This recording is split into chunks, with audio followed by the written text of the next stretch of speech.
Linhas de Nazca, ou Nazca, são um grupo de grandes geoglifos feitos no solo do deserto de Sechura no sul do Peru.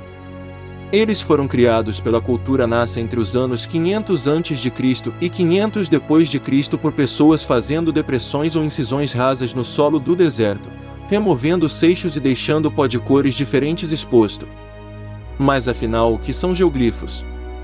Para entender melhor a história, falaremos brevemente sobre os geoglifos. Geoglifo é uma grande figura feita no chão, geralmente com mais de 4 metros de extensão, em morros ou regiões planas. Sua construção pode se dar pela disposição organizada de sedimentos, como pedras, cascalho ou terra, criando um desenho em relevo positivo, ou pela retirada de sedimentos superficiais de modo a expor uma rocha subjacente, criando um relevo negativo. Em ambos os casos, a formação da imagem se dá pelo fato de que a região trabalhada se destacará do solo natural do local, formando o desenho. Os grandes geoglifos são melhor visualizados do alto, por exemplo, se os vemos do alto de um morro, de um balão, avião ou helicóptero. Alguns desses desenhos não podem ser vistos por completo do solo. Recentemente, geoglifos foram descobertos na floresta amazônica, no estado do Acre, Brasil, o que traz novas indagações sobre as civilizações que podem ter habitado a área no passado. Além desses, já foram registrados geoglifos antigos na Austrália, Bolívia, Chile, Estados Unidos e Reino Unido.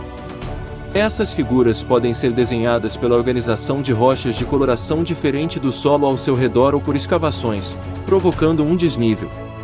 Algumas atingem um comprimento total de até 250 metros de uma ponta a outra. São encontrados desenhos geométricos, quadrados, círculos, linhas, espirais e etc., antropomorfos que são formas humanas, isomorfos que são formas de animais. Os geoglifos que causam maior curiosidade são as figuras feitas por povos antigos. A primeira dúvida a se ter sobre essas figuras é de como elas foram feitas. Pelo simples motivo de que as figuras não são vistas do solo, como eles iriam conseguir se guiar para fazer figuras tão complexas como as de Nazca? A especulação sobre a atual falta de entendimento das motivações e métodos desenvolve várias hipóteses. Uma evidente especulação é que essas figuras não foram feitas pelo homem e sim por seres extraterrestres. Já uma hipótese bastante aceita atualmente é a de que esses povos tinham tecnologia para fabricar balões, inspirada no fato de que um vaso foi encontrado com o desenho de um balão. De qualquer modo, ainda são necessárias evidências científicas e históricas que possam basear esses argumentos. Outro questionamento seria o motivo dessas figuras. Alguém poderia questionar para que desenhar figuras de forma que os homens não podem vê-las. A pergunta é de difícil resposta, pois não entendemos as motivações daqueles povos. Uma especulação é de que as figuras são realmente feitas para se visualizar do alto, servindo de guia ou referência para extraterrestres. A especulação com figuras extraterrestres ainda precisa lidar com a falta de evidência na existência desses seres. Já uma hipótese com menos especulação estima que os geoglifos são figuras para devoção ou agradecimento aos deuses, motivo religioso, ou simplesmente eram uma manifestação da cultura e da arte dos povos antigos. Sobre as Nazca que foi baseado este vídeo. A maioria das linhas cruza a paisagem, mas também há desenhos figurativos de animais e plantas. Os desenhos de geoglifos figurativos individuais medem entre 400 metros e 1,100 km transversalmente. O comprimento combinado de todas as linhas é superior a 1.300 km e o grupo cobre uma área de cerca de 50 km². As linhas têm normalmente de 10 a 15 centímetros de profundidade. Elas foram feitas removendo a camada superior de seixos revestidos de óxido de ferro marrom avermelhado para revelar um subsolo amarelo acinzentado. A largura das linhas varia consideravelmente, mas mais da metade tem pouco mais de 40 centímetros de largura.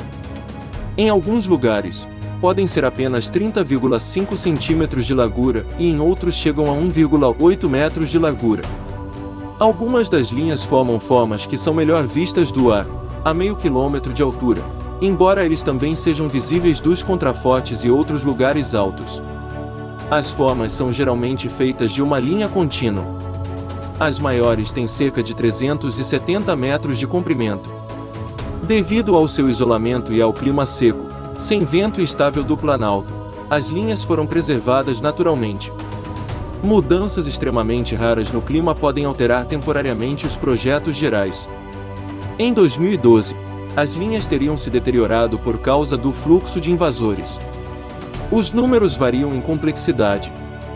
Centenas são linhas simples e formas geométricas, mais de 70 são desenhos zoomórficos, como beija-flor, aranha, peixe, condor, garça, macaco, lagarto, cachorro, gato e um ser humano. Outras formas incluem árvores e flores. Os estudiosos diferem na interpretação do propósito dos projetos, mas, em geral, eles atribuem um significado religioso a eles. Eles foram designados em 1994 como Patrimônio Mundial pela Unesco. Outras teorias eram de que as linhas geométricas poderiam indicar fluxo de água ou esquemas de irrigação, ou fazer parte de rituais para convocar a água. As aranhas, pássaros e plantas podem ser símbolos de fertilidade. Também foi teorizado que as linhas poderiam funcionar como um calendário astronômico. Phyllis Petluga, astrônoma sênior do Planetário Adler e protegida de Herschel, realizou estudos de alinhamento de estrelas auxiliados por computador. Ela afirmou que a figura da aranha gigante é um diagrama matemático baseado na constelação de Órion. Ela ainda sugeriu que 3 das linhas retas que conduzem a figura foram usadas para rastrear as mudanças de declínio das 3 estrelas do cinturão de Órion. Em uma crítica de sua análise, o Dr. Anthony F. Aveni observou que ela não deu conta das outras 12 linhas da figura. Ele comentou geralmente sobre as conclusões dela, dizendo: abre aspas, eu realmente tive problemas para encontrar boas evidências para apoiar o que ela afirmava, fecha aspas. Petluga nunca estabeleceu os critérios para selecionar as linhas que escolheu medir, nem prestou muita atenção aos dados arqueológicos que Clarkson e Silverman haviam descoberto.